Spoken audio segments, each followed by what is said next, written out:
ભિક્ષુકો ભીખ નથી માંગતા, એ ઘરે ઘરે ઉપદેશ આપે છે કે આપો આપો. આ ન આપ્યાનું પરિણામથી અમે ના આપ્યાનું અમે પરિણામ ભોગવી. મેં એને સલામ ભરી. અને મને એક પ્રસંગ યાદ આવતો. ઇંગ્લેન્ડના એમ્પરર બકિંગહામ પેલેસ બહાર નીકળ્યા મોર્નિંગ વોકમાં. એક ભિક્ષુકે સમ્રાટને સલામ ભરી. એ સમ્રાટે ભિક્ષુકને સલામ ભરી. તારે સેક્રેટરીએ તો એ ન ગમ્યું. એ કે નામદાર એ તો ભિખારી છે, એ સલામ ભરે, આપણને જરૂર નહીં. પણ સમ્રાટે એમ કીધું કે મારા રાષ્ટ્રના ભિક્ષુક કરતા સભ્યતાની બાબતમાં હું ઉતરતો છું એવું મારે સાબિત નથી કરવું.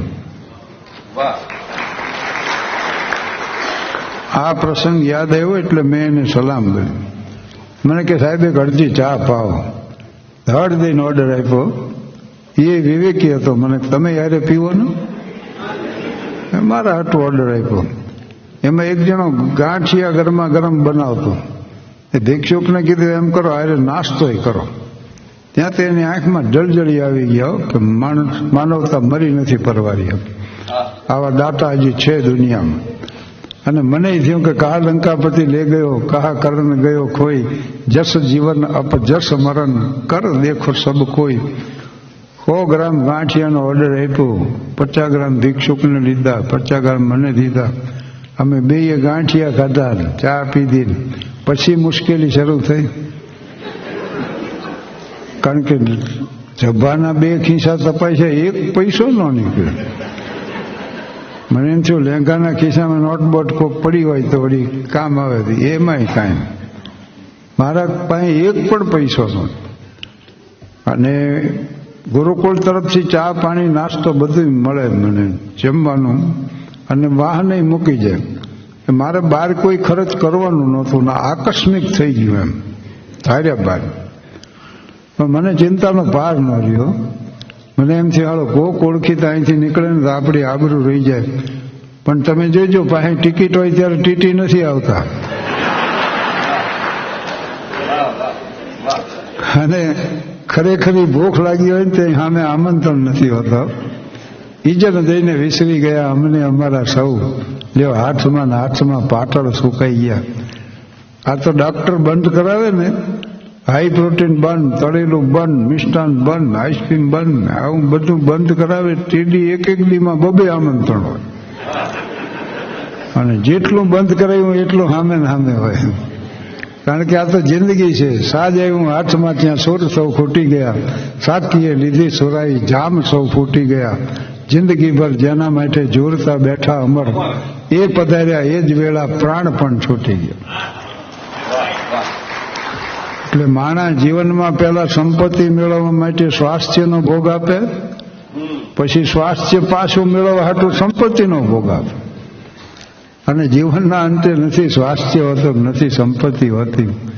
એક અજંપો હોય છે કે ગુનેગારોं की दुनिया में आकर हम भी गुनाह कर बैठे, कैसी पाई सी जिंदगी कैसी तबाह कर बैठे.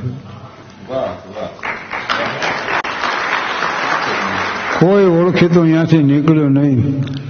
આ જભાને અહીં ખીસો નથી તો મને ખબર હતી હો, તોય મેં તો 3 વાર આમ કર્યું. ભિખારી બધું સમજી ગયો. એ કે રવા દો મથોમાં ખોટા, હું પૈસા ચોકવી દઉં. એ 8-10 મંદિર ફરી આવેલો વહેલો. મરણ મૂડી કાઢે એમ પરચુરણ કાઢ્યું. અમારા 2ના ચાના ગાંઠિયાના પૈસા એને ચૂક્યા. બોલો, દાતારી કરવા હું ગયો હતો.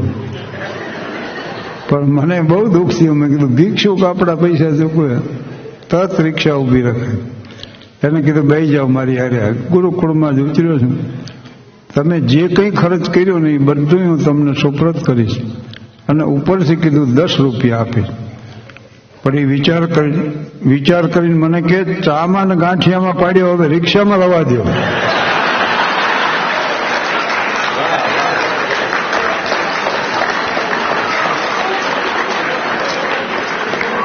ચામાં ને ગાંઠિયામાં પાડ્યો. બોલો, હવે મને કે રિક્ષામાં રવા દો.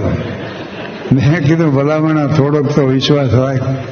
હું ગમે એમ તો કલાકાર છું. મને કે કલાકાર હશો ને કે ભિખારી પાસે કોઈ પૈસો ન કઢાવી શકે. અને એક છેલ્લી વાત કરી છે, 1-2 મિનિટની. હવે મને આમંત્રણો આવે છે પ્રમુખ સ્થાનના અતિથિ વિશેષ તરીકે. એનું કારણ ઉંમર છે, બીજું કાંઈ નથી. એક સંસ્થાએ મને લખ્યું કે અમારા વાર્ષિક સમારંભમાં તમારે પ્રમુખ સ્થાન ચોભાવવાનું. એટલો બધો ખુશ થઈ ગયો એને મેં સ્વીકૃતિ પત્ર મોકલી દીધો તરત. એ લોકોનો વિચાર બદલે પહેલા. પછી મેં કાગળ વાંચ્યો ને ત્યારે ખબર પડી કે પાગલખાનાનું સમાન. તોય મને એમ થયું પાગલખાનું તો પાગલખાનું. આમ જીવનમાં ધીરે ધીરે આગળ વધાય અને ગાંધીનગર સુધી પહોંચાય. અમારે તો અહીંયા મોટામાં મોટું આ રહ્યું પ્રલોભન. એટલે હું તો તૈયાર થઈને ગયો. મને એમ કે 8-10 જણા આમાં આવશે, મોટું ઓડિયન્સ રાહ જોતું હોય છે, પધારો પધારો કરીને આપણને લઈ જાય છે. કોઈ હતું જ નહીં. બોલો, મેં એની ઓફિસ ગોતી, 2 જણા બેઠા હતા. મેં કીધું મારું પ્રમુખ સ્થાન છે, એ સમારંભ ક્યાં છે? એક જણો કે શેનો સમારંભ? પછી મેં કાગળ બતાવ્યા, તમારી સંસ્થાનો પત્ર. ત્યારે બીજાએ એમ કીધું અમે લખ્યો હોય તો હોવો જોઈએ. પછી એક જણો જઈને સેક્રેટરીને બોલાવ્યો કે હાલો જલ્દી, એક પ્રમુખ આવ્યા છે ને સમારંભ ગોતે. પછી સેક્રેટરી પોતે આવ્યા કે હા છે ગોઠવો. તૂટલા ટેબલ, ભાંગલી ખુરશીઓ કર્યું કમઠાણ ભેગું. એક રાજકારણી જૂના ચૂંટણીમાં હારી ગયેલા એ અતિથિ વિશેષ, હું પ્રમુખ, પાગલખાનાનો સમારંભ થયો. સારું ભાઈ. મને સંસ્થાનો પરિચય આપ્યો અને અતિથિ વિશેષનું નામ બોલ્યા એટલે એણે આવીને ભાષણ શરૂ કર્યું કે ભાઈઓ અને બહેનો, હું એમ ઈચ્છું કે આ સંસ્થાનો દિન પ્રતિદિન વિકાસ થાય,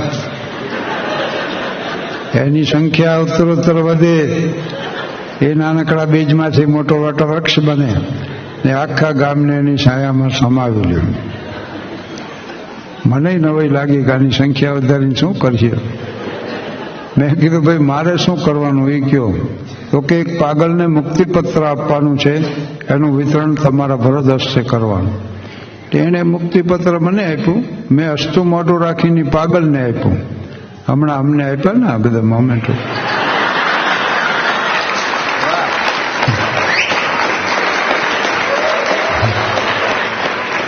મેં ઓને આપ્યું. હું ન બોલ્યો તો કોઈ પ્રશ્ન જ નહોતો. મને એવી મૂર્ખાઈ હુજી. મેં ઓલી પાગલને પૂછ્યું, મેં કીધું આ બીજું બધું ઠીક, તમને પાગલ પણ છે ને હતું? એ કે હું મારી જાતને શાહબુદ્દીન રાઠોડ સમજતો.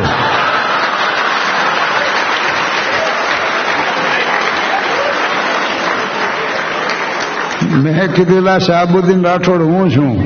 મને કે 3 મહિના થાય છે પણ સારો થઈ જાય.